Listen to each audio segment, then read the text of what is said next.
नमस्कार दोस्तों, Ampi study point के यूट्यूब चैनल में आपका स्वागत है। तो चलिए देखते हैं आज की टॉप 10 देश और दुनिया की ताज़ा और तरीन खबरें।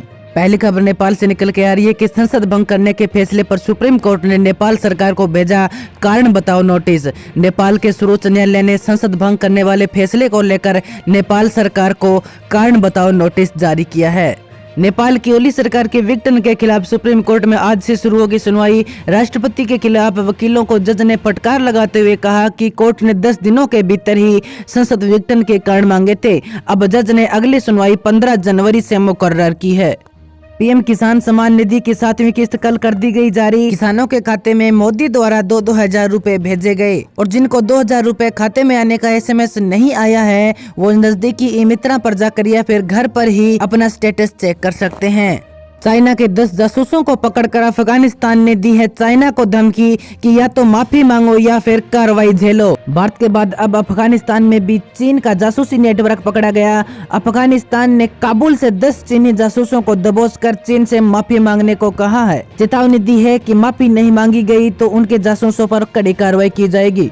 दयावान बने ट्रंप सत्ता छोड़ने से पहले अपने दामाद के पिता समेत 29 लोगों को दी माफी। अमेरिकी राष्ट्रपति डोनाल्ड ट्रंप ने सत्ता छोड़ने से पहले एक ऐसा काम कर दिया जिससे उन्हें अब दयावान कहा जा रहा है। राष्ट्रपति ट्रंप ने 2016 के चुनाव में रूसी हस्तक्षेप से जुड़ी रॉबर्ट मुलर की जांच में दोषी पाए गए पूर्व सहयोगियों और अपने दामाद के पिता समेत 29 लोगों को माफी दे दी है। इसमें ट्रंप के दामाद के पिता भी शामिल है। सीरिया पर इजराइल ने फाइटर जेट से दागी मिसाइलें, स्थानीय लोग घबराए। शुक्रवार को इजरायली विमान लेबनान के कुछ हिस्सों में उड़ान भरते समय बेहद नीचे आ गए। सीरिया के आधिकारिक समाचार एजेंसी ने इसके कुछ मिनट बाद ही मध्य सीरिया स्थित मस्जिद शहर में धमाकों की खबर दी है। अगली खबर दक्षिणी सूडान से जुड़ी है जो आपको भावुक कर सकती है। माँ खाना दो कहते कहते मौत की नींद सो गए बच्चे। अकाल की कगार पर पहुंच गया दक्षिणी सूडान। लगभग एक हफ्ते तक देश में जारी हिंसा से बचते बचाते केलिन कैनिंग के 2 बच्चों की मौत उनके आंख के सामने ही हो गई।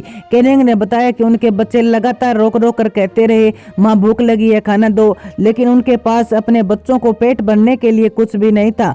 कई दिनों तक अन्न का एक दाना तक न देखने वाली कैनिंग के शरीर में इतनी भी ताकत नहीं बची थी कि वह अपने 5 से 7 साल के बच्चों के शव को दफना पाती और आखिरकार वह इन दोनों को घास में लपेटकर जंगल में छोड़ आई।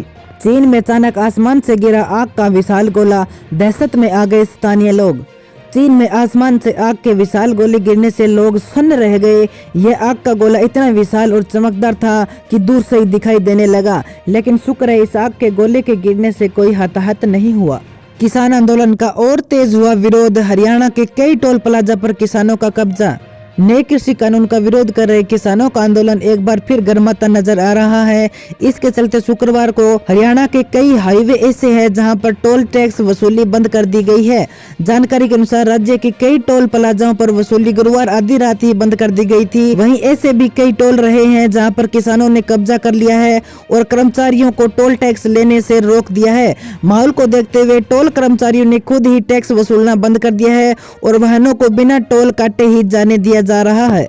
एमएसपी थी और रहेगी, बोले अमित शाह। राजनाथ ने दिया वचन, कृषि मंत्री ने कहा बातचीत से ही बनेगी बात। 3 कृषि कानूनों को लेकर आंदोलन पर अड़े किसानों को केंद्रीय गृह मंत्री अमित शाह ने यकीन दिलाया कि एमएसपी थी और आगे भी रहेगी। यह बात उन्होंने शुक्रवार को देश की राजधानी नई दिल्ली में एक कार्यक्रम के दौरान कही। बोले एमएसपी के मुद्दे पर विपक्षी दल किसानों को भटका रहा है, इसलिए मैं साफ करना चाहता हूँ कि एमएसपी की व्यवस्था हमेशा के लिए ही रहेगी।